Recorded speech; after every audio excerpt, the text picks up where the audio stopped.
Are you struggling to figure out what on earth is going on with your favorite MLS team's best players during this packed international summer window? Well, so am I. But we're here to make sense of it all, or at least try to. And we just know that MLS is a weird league. It doesn't care about, your European regular soccer schedule. It's on its own timing. And yeah, these matches are going to keep coming thick and thin throughout this summer period while these international tournaments are going on. And we're transitioning into the second half of the MLS season where points are going to matter more, matches are going to matter more, and these teams' depth is going to be tested because some players are going to miss one or two of their best players um, for these tournaments, or other teams are going to be missing youth players, depth players, or rotational players who also matter as we wind down and teams are fighting for these crucial playoff spots. So, once again, we have a full slate here. As you can see, we have the Euros, we have Copa America, and the Paris Olympics, which each run for at least 3 weeks. Euros for a month, and depending on how far your team's player's country goes in these tournaments, that's how long they're going to be out. But currently, the international window right now is from June 3rd to the 11th. So most of the players we're going to talk about here are only gone for this time, where it's not really impacting their MLS squads because there's only 8 teams playing this coming weekend on 8th, the Saturday, and then we have a full slate the next week for the 15th. So they're going to be back before that 15th, slate of matches.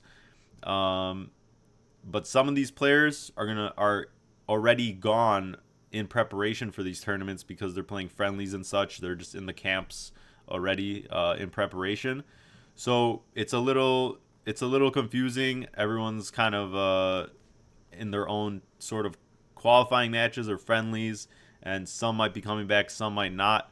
So we're gonna get into all that and talk about even more potential players who aren't gone right now but could be, specifically for those Paris Olympics and the youth teams that they're going to be playing, since they play the under 23 teams, and then they also can bring a couple senior players if they choose to.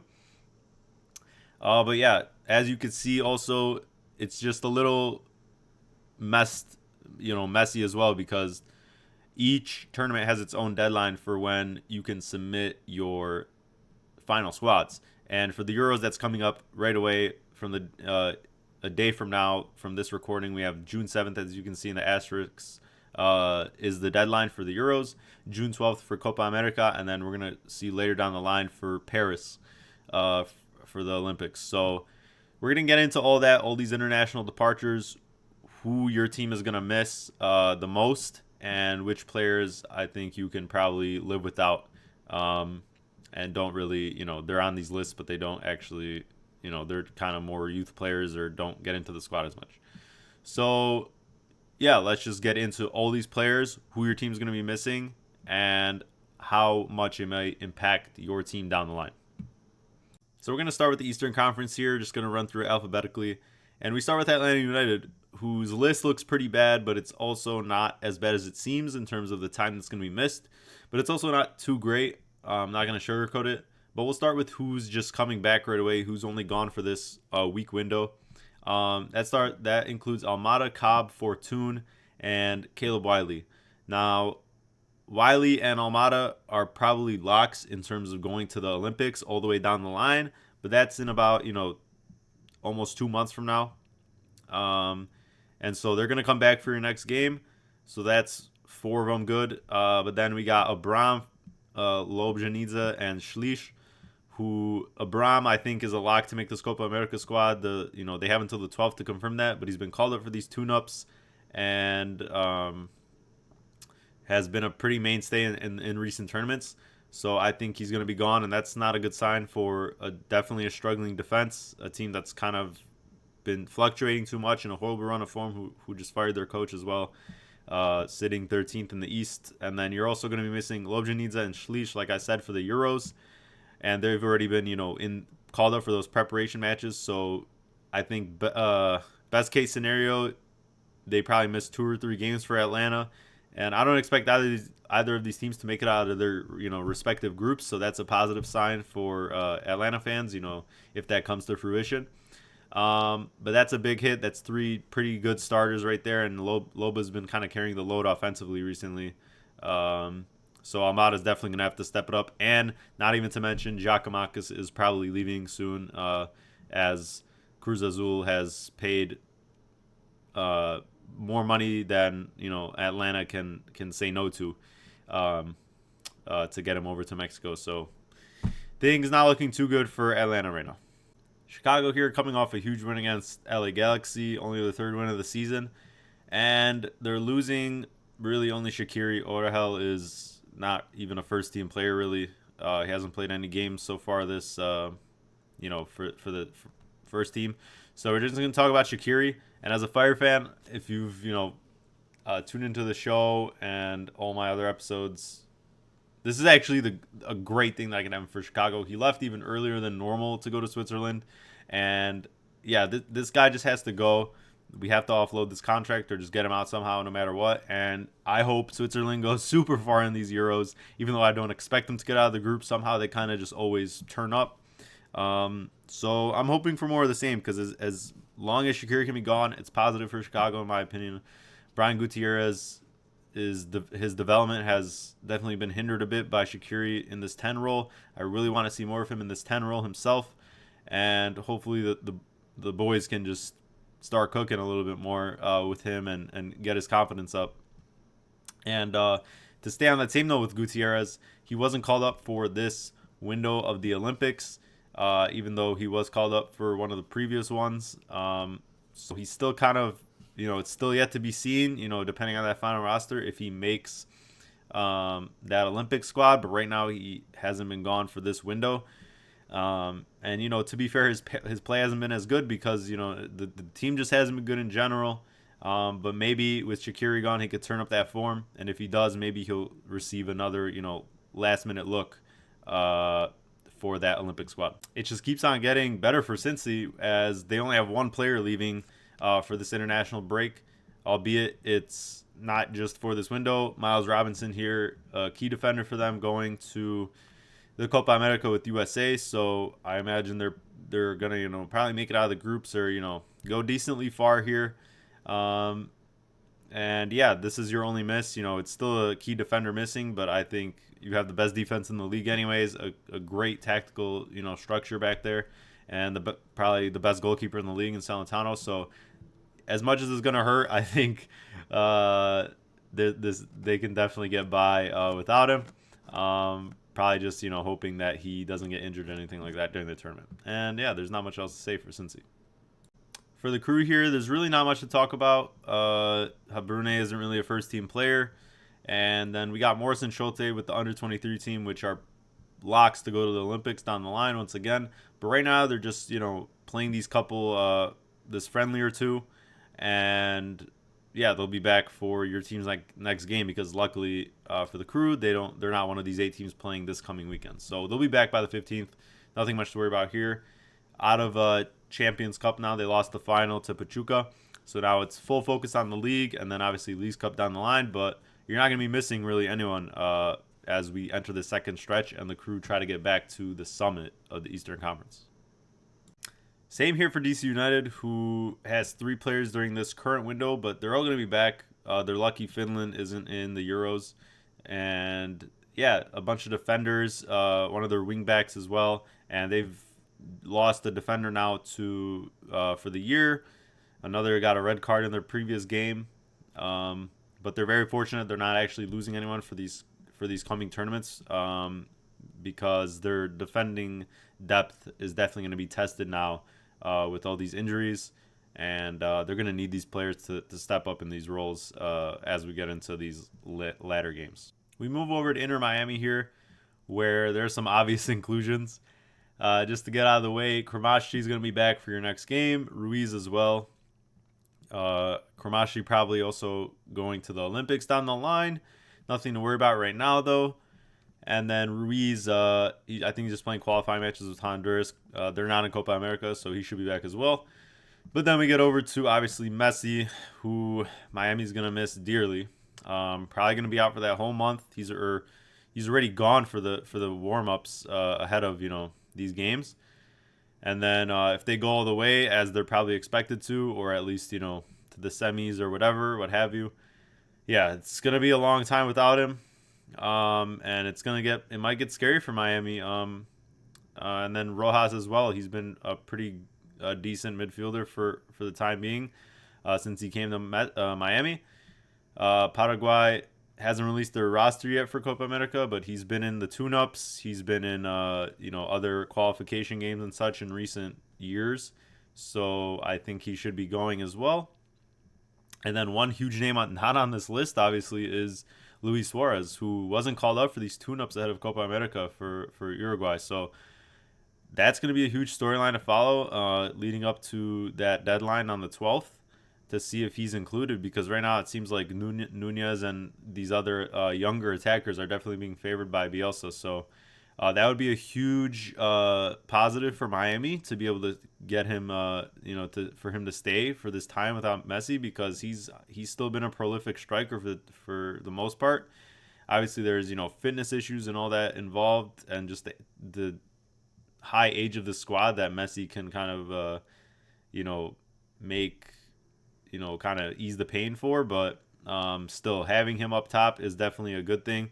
And it's going to be interesting to see how they, tread these waters and try and keep up in that supporter shield race without Messi. Montreal here missing 3 important midfield pieces. They're all going to be going to Copa America as it looks like. That's what I expect. Most of them are pretty much locks for their 2 teams. Lassiter, Chonier, and Piet.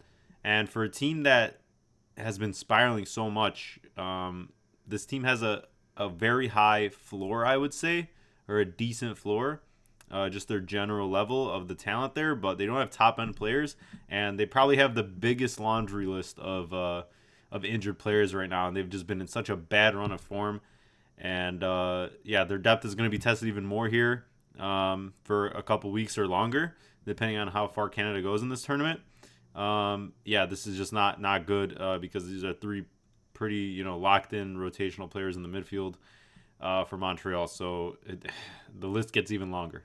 Nashville here, another average team in the East whose attack hasn't been that flourishing, even though they've transitioned coaches, and they're losing a lot of key players here. Godoy, captain for Panama, so he's going to be gone. That's a big miss. Shaq Moore, their right back, that's a huge miss. He's in line to, play with USA at Copa America. Should be a lock there. Schaffelberg, I don't know. He's been in the squad for Canada so far in these tune-ups, but I think he makes the cut for Copa America. And then Walker Zimmerman, he's had some injury problems. He's kind of lost his form and say in terms of getting into that main USA squad. So they're currently bringing him along to probably go to the Olympics now. So he's going to come back for the squad in terms of their next game. But look ahead in terms of that Olympic schedule, because he's probably not going to be around in late July. For the Revs here, not too many absences. The only problem is that they are one of the teams that plays this coming weekend, so they're going to be without one of their young stars in Esmir. And then Buck is also gone for the time being, but they'll both be back for the next week's game. But Ravas, I'm not sure about. He hasn't really had any caps for the national team. They included him in the preliminary squad, but I don't expect him to go. I think he'll probably just not make the cut here. But keep an eye out for that final Euro roster, which should be dropping tomorrow, the 7th. And but yeah, for the time being, Esmir scored a banger against Nashville in their last game, and he's kind of bringing a little bit of life to that just a horrid team. So yeah, just missing for the week, but they'll be back really, really soon. And now for the Red Bulls, who are playing the Revs this weekend. So they're going to be missing all these players for that game, but it's only going to be that game for 3 of these players. And Red Bull fans have to be absolutely elated that Sweden didn't qualify for the Euros out of a tough group. So Forsberg is only going to miss this coming game this weekend, and then he's back. No other obligations in the summer. And then Elie and Tolkien both obviously going to be missing as well, but they'll be back after the game this weekend. And then Tolkien down the line, definitely a lock for the Olympic squad. And then Coronel, actually, he's the first choice goalkeeper for Paraguay, so Yeah, that's only going to be your real miss for a couple weeks or more, depending on how far they get. But for the time being, at least your number two keeper gets some reps in him, and the defense, no one too crucial leaving for a long time on defense. So not too bad here for the Red Bulls. Not too much to worry about here for NYCFC.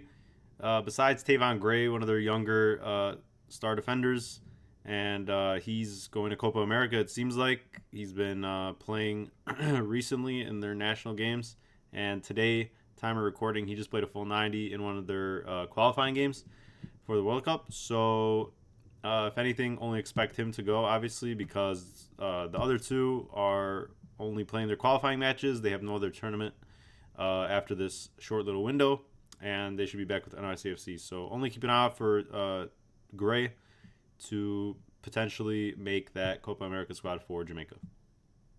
Long list for Orlando here, but it's pretty split in terms of who's coming back and some kind of coin flips in terms of who might be going to these competitions. To start with, Araujo for Uruguay. Don't think he's going to make the cut. Their midfield is just way too stacked. He's been brought up a lot in these windows for friendlies and such, but hasn't really played in a real tournament for them. And then Berkalo for Slovenia, one of Orlando's main defenders, should be going. He's been a pretty regular mainstay. So that's going to be a big hit to them, even though their defense hasn't been too good this year compared to previous. And then Cartagena and Galese for Peru, they should both be locks, even though Galese's form has been terrible this year. He's still Peru's number one, or at least will be making the squad, just because of how kind of low on depth they are there. And then Loyola, Maguire, two youngsters who will be coming back for their next game, obviously, as will all the youngsters in these under whatever squads. But Maguire, obviously, down the line, should be going to that Olympic team. And then Salim gets back from Somalia duty, so that's some defensive support there.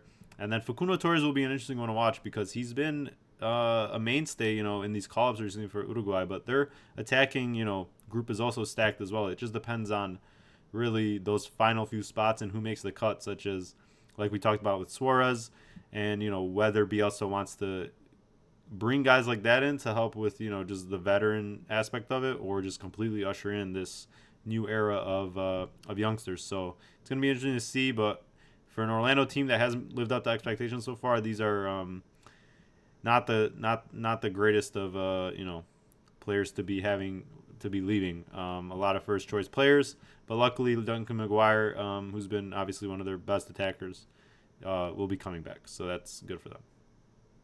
The Union pretty much always have a long list when it comes to these international breaks, but here it's pretty split again. And just to start off, Baribo and all these youngsters are going to be coming back.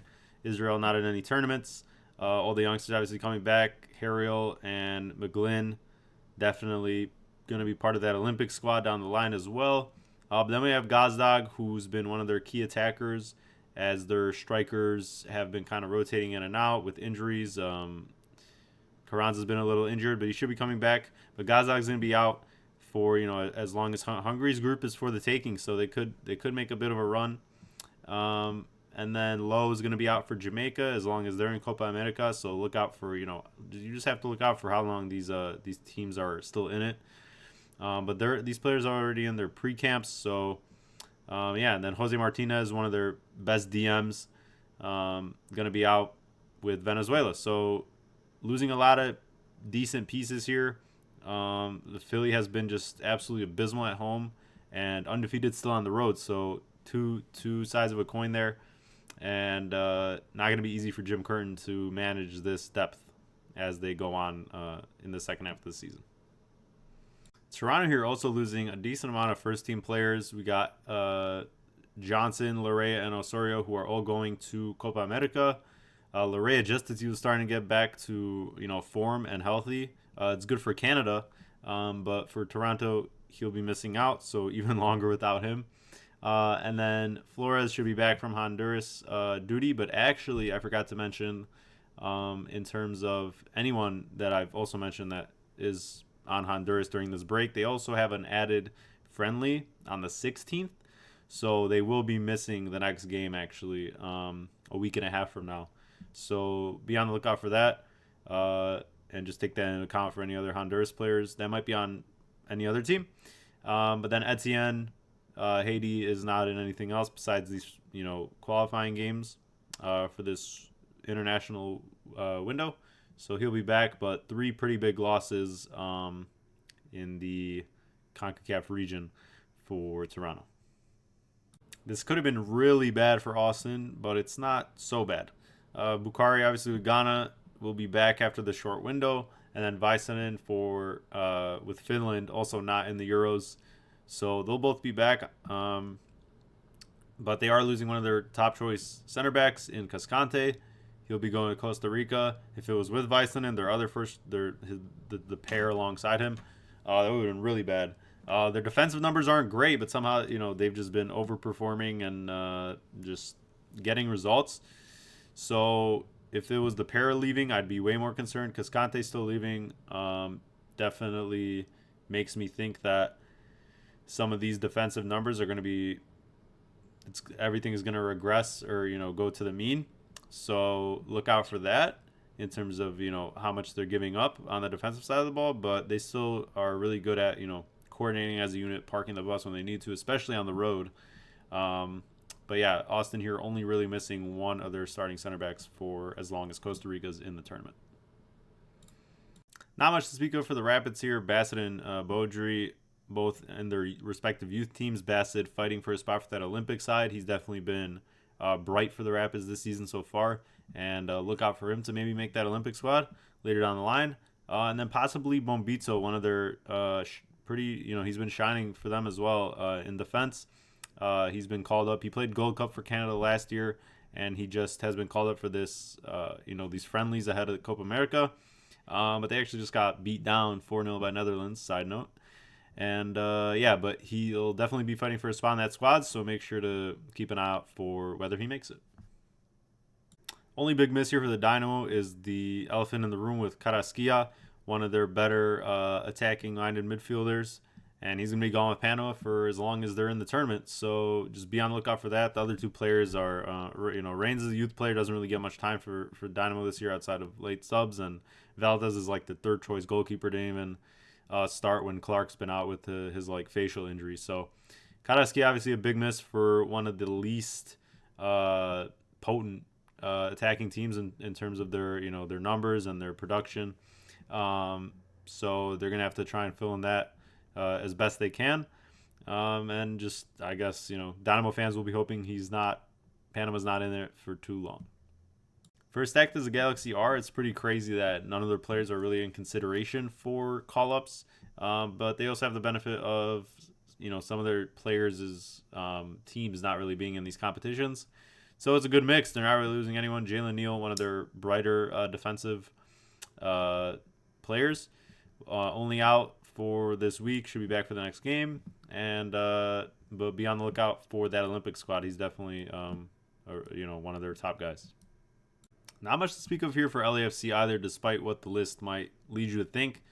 Giroud is obviously not really their player yet in terms of being able to play, so even though he'll be gone for the Euros, he wouldn't be able to play anyways until after they're over. And then the rest of them, Boanga, Chanot, Oliveira, all the first 2 not even in any competitions beyond these friendlies or qualification games, whatever. And then Oliveira definitely not making it as good as he's been for LAFC. Once again, their attacking pool is too talented, and Tillman's in line to maybe sneak into one of those final spots for USA in the midfield, but it remains to be seen. So that's the only one to really look out for someone who might be gone for an extended period of time. Minnesota here with another stacked list, but don't worry because St. Clair, the only one that's really going to go anywhere. We have the likes of Arriaga, Lode, Pookie, and Valentine, whose teams aren't even in any competitions outside of this, this friendly window. And then the likes of Braun, Harvey, and Tani Oluwusai. Pretty much their best striker this year has been breaking out. They've made their preliminary squads and for the friendlies, but they haven't really had much caps, and they're expected to come back after not make the cut for these tournaments. So yeah, St. Clair probably second choice for Canada, but still going to make that squad. And yeah, the thing is Minnesota has a match this weekend hosting Dallas, and so that's going to be a lot of players out for that match. So only have to worry about one match, but besides that, everyone, if they're healthy, should be back, and they're in third. So good things still coming for Minnesota. Not a good look for the Timbers here, as all three of their players leaving are first choice for their national teams, and they're all going to Copa America. So yeah, you're missing two key defenders here who have kind of been struggling for fitness a little bit, and then Crepeau. And it's not like this defense has even been playing that good. They've been one of the worst in the league, and what we expected has not really been the same as what's happened, and their poor defensive numbers. But still, you're missing three key players in the back here, and Timbers have a game actually this weekend, so it's not just they don't get really much time off even, or one less game to worry about, because they're going to St. Louis shortly here this weekend, and they already have to deal with this type of rotation. So not really good if you're a Timbers fan. Probably going to be way more lapses in the back, but for neutrals, should be a pretty more back and forth games like we're used to from the Timbers. Not much to look out for the Sounders here, as their only real miss is Nuhu, and it's only going to affect them for this week because they actually are one of the teams that also have a game. They travel to Kansas City, so that might make them a little more susceptible at the back. But Kansas City has the worst attacking numbers in the league in terms of their expected goal output, and the only possible other player I could think of would be Rui Diaz, who Peru's starting pool is attacking side is pretty thin, so he hasn't been called up for these friendlies so far. But just I guess keep an eye out for whether or not he makes that actual final Copa America squad. For St. Louis, it's just Heber here, who just got called up for Canada, one of only 2 or 3 caps he's had for the team for these friendlies, but I don't expect him to make this Copa America squad. A lot of other players in MLS vying for these Canadian defensive spots, as we've mentioned. But they do have that game, like we said. They host the Timbers. He's not really a first-choice defender, more rotational. So regardless, he'll be back for the game after and, going forward. But yeah, that's all there is for St. Louis. For Whitecaps, it's not really much either. Pico is going to be back after this little stint with Haiti. And then we'll see what happens with Cubas with Peru. He's kind of a fringe player there, so he might be one of those final spots. He might not. But Whitecaps don't have a game this weekend like most teams, so I would say both of these players will return for their next game. Just keep an eye out on that final roster spot for Cubas. Long list for the Earthquakes here, who have been one of MLS's worst teams for sure. But everyone but Gruezo is coming back. I mean, those bottom 3 players, all youth players, they're all going to be back. Shouldn't be in any further tournaments in the summer. And those top 3 are also all in countries who don't really have a tournament outside of these friendlies or qualifying matches, that end on the 11th. And then the only lock here is Gruezo, and Ecuador has already confirmed their squad for Copa America, so he's definitely going. So one of their, first choice midfielders gone, but this lineup, leaves a lot to be desired. Anyways, I don't think it's gonna, they're already a horrible team. So maybe get one of those younger guys like maybe Takiris, who's gonna be back, right? A little bit more playing time and develop him. So that's one positive out of it. So these 4 teams I just decided to exclude altogether, either because they have actually no one going, or because their 1 or 2 players who have been called up are really fringe youth players and they don't really need to be mentioned, and there's really nothing to worry about in terms of potential players who might be going. But to kind of just mention it, Diego Luna for RSL would be their only real loss. He wasn't called up for this recent Olympic window. So he still could be going because the coach said that, he's just been bringing in more players to kind of see his options. And just because they weren't called up for this window doesn't mean, there's no possibility of them going to the Olympics. So be on the lookout for that, because he's been a star for them, one of their most productive players for sure. Definitely, in my opinion, deserves a call up and probably will get it down the line once the Olympics come. But that's obviously the last tournament in about almost 2 months. So RSL fans, look out for that. But for the rest of these teams, really nothing to worry about. Dallas and KC, are two bottom teams in the West, and it's pretty indicative of of their seasons that no one's really going, no one's been called up. And then for Charlotte and RSL leading the West, Charlotte in that top half of the East. So good signs for them that they're not going to be losing players as they continue their pushes to be in the top of their conferences as we go into the second half of the season. Hope you'll enjoy the video. We try to include all players possible that will be leaving, between young players, top players for each team, and players who might not be gone right now but might be leaving later down the line. And yeah, if I missed anyone obvious, please let me know. Try to include everyone once again. And yeah, the MLS schedule, like we said, doesn't really stop for anyone. The games are going to keep going and keep going throughout the summer, even as these tournaments go on. And that's just the way the league's set up.